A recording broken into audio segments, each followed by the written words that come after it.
So everybody says that, you know what, instead of renting, just stop renting. It's not worth it. You're wasting money. Go and buy a property. If you're renting for 6,000 Rand, you can find a property for 8,000 Rand, and then, it'll end up being yours at the end of the day, and you're paying 2,000 Rand extra, and that's all that you are paying extra. Not true. Not true at all.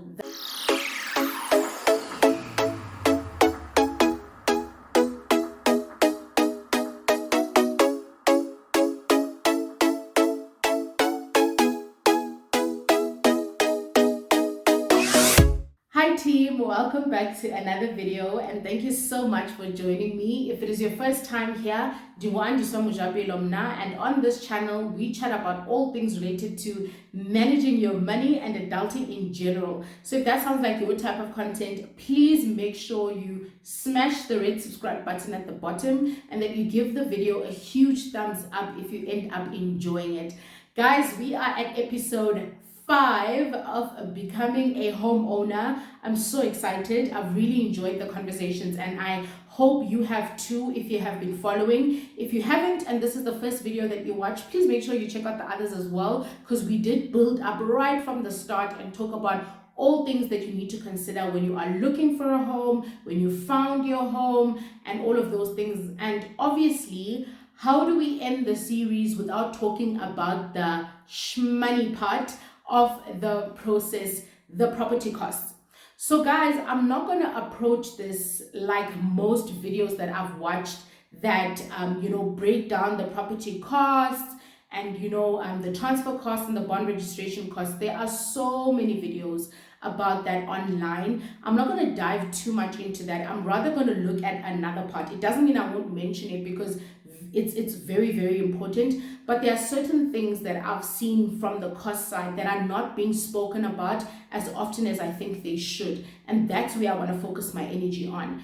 Like I said, if you search on property, there are so many detailed pieces of content explaining the property costs and the bond registration costs, as well as the transfer costs. And I am going to have a Q&A at the end of the series, so if you're still not sure, you're welcome to drop me questions on any of the videos, and then I'll just make that part of the Q&A. Right, so let's talk all things costs when it comes to becoming a homeowner. There's a few things that I want to get out firstly, and the first thing is that, guys, a 100% bond is not guaranteed. You're probably thinking, yo, she went straight in today.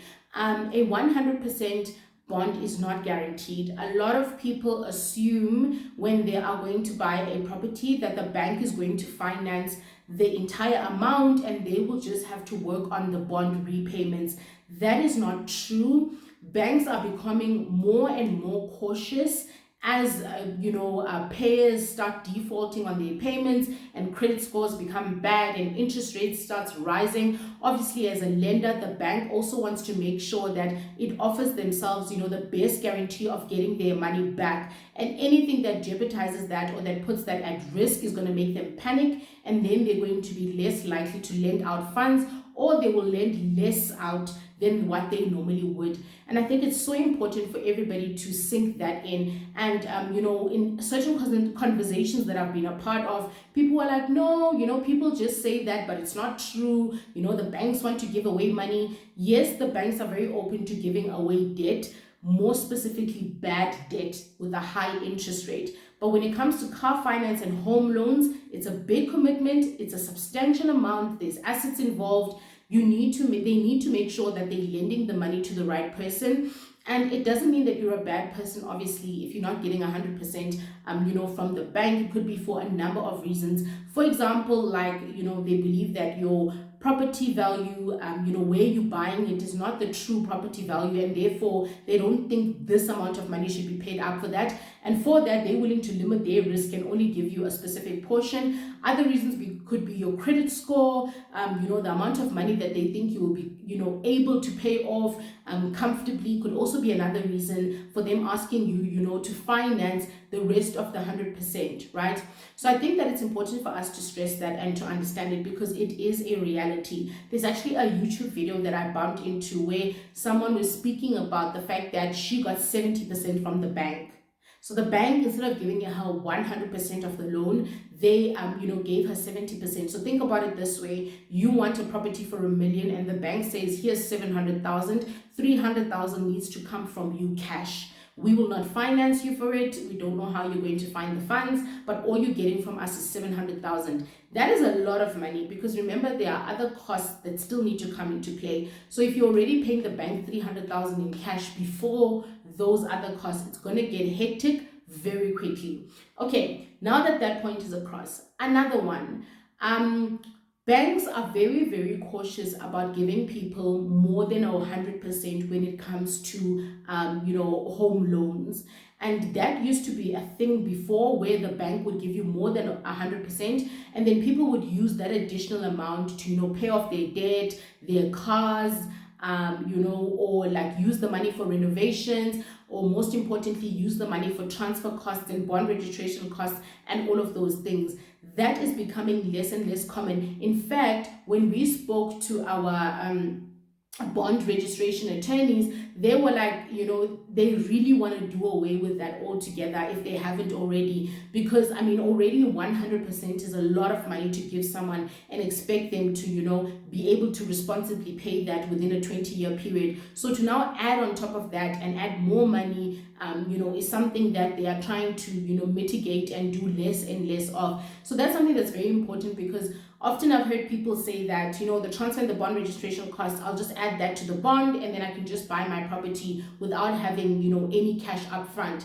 I'm not saying that this is impossible, but I'm saying it's becoming less and less likely. And in order to get more than 100%, I'm guessing, because I'm not in that space of financial services, so I can only speculate as to how they come up with the amounts and what they are willing to do and not do. But what I'm guessing is you must be really moneyed with a lot of assets flowing around, I suppose, for the bank to say, you know what, instead of 100%, we actually trust you with more than 100%. Because remember that if something goes wrong, the bank must be able to, repossess that property, sell it, and cover most of the debt. So now if they're giving you the money for the property plus more money on top of that, and you go and use that money on other things like settling back debt and cars, how are they going to repossess all those funds? Because it's not going to come from the property alone. I hope you understand why it's becoming more and more riskier to go that route. But that's something important to consider if you are looking at avoiding saving up for your transfer and bond registration costs, and you are relying on the fact that you're just going to ask the bank for more than 100%. That's the second thing that's important to note. And then the third thing, which I think is common knowledge, particularly if you're watching this video, you've probably watched other property videos as well, and you know that there are such things as transfer costs and bond registration costs. Like I said in the beginning, I'm not going to spend a lot of time on this, and here's why. Guys, I don't know if you know this, right? But the online calculators, which I will link a few examples below, are so close to accuracy when it comes to those once-off costs and what they entail. All you have to do is punch in the property value of your goal amount, like the property that you want, the value of that property, selling price that is, put it in there, and those calculators will within seconds calculate what the transfer costs are going to be in total, what the bond registration costs are going to be in total. And all I can tell you is that those calculators were so accurate in our calculations and what we ended up paying, like unbelievably accurate. So that's why I don't think I should spend a lot of time on this, because there's a lot of information explaining it, but also you can just use the calculators in terms of breaking down the costs.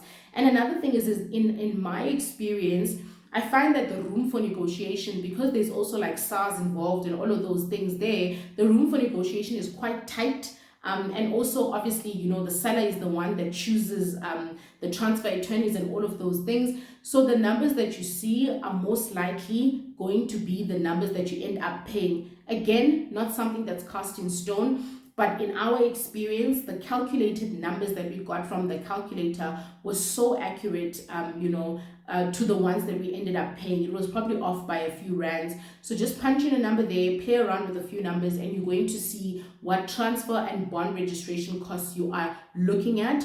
Ideally, you should be saving that money up front in order to reduce the amount of money that you need to borrow. And in the first video that I did in the series, I did touch on how you can save towards those once-off costs that you will need in order to process your property and the bond, etc. So I think that does it for that section, to be honest. You know there's transfer costs, you know there's bond registration costs, and in terms of the amounts and what they mean, you can use one of the calculator links that I share in the description box, and that will give you very accurate information of what you are looking at. Not 100%, but trust me, it is very, very close. I went through this process quite recently using those calculators, and I can tell you that they will give you like accurate figures in terms of what to expect, unless something unusual and out of the ordinary pops up, which in our case did not. Then you will be looking at those close figures. Now, another part that I want to talk about today, which I feel like is not spoken about often enough, is the other costs.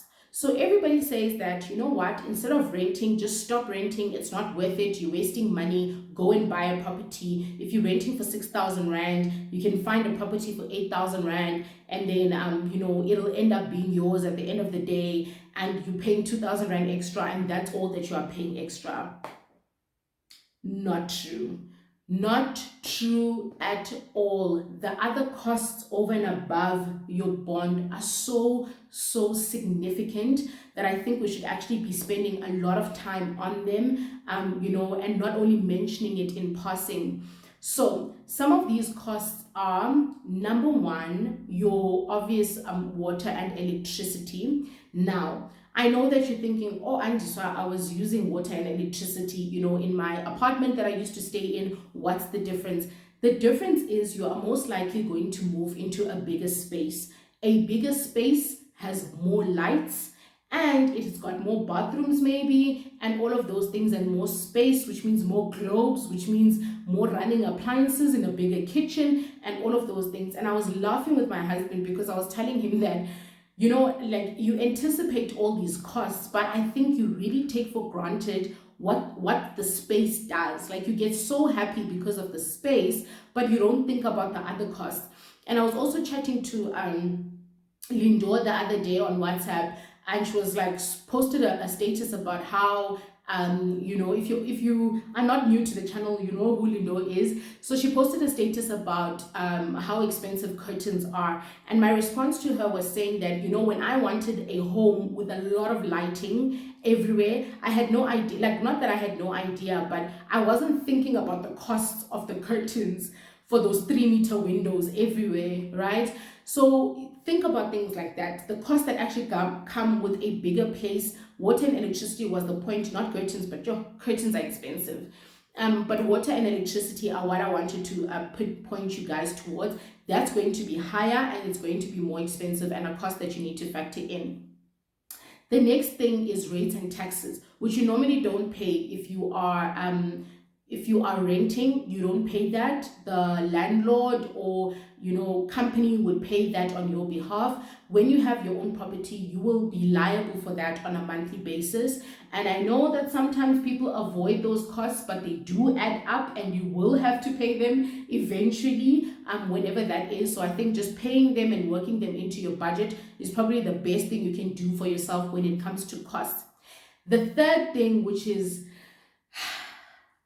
if you are going to live in a complex, there's something called levies that you need to factor in as well, and these can be substantial. So that's something else that you need to look at if you're going to get a sectional title. If it's full title deed, then obviously the levies fall away. But if you are getting into a complex and a townhouse as part of a small community, then you are going to be liable for levies, and that's something that you need to consider as well. And when it comes to levies, guys, don't just look at the levy amount and be like, oh, it's high or low, but investigate on what those levies cover, because you must understand the costs that are being covered by those levies. How much is being used towards the pool, the garden, the common area, water and electricity, and all of those things are stuff that you need knowledge on, because you need to start calculating outside of those levies, what else will you be liable for as a household? So it's important to also investigate those.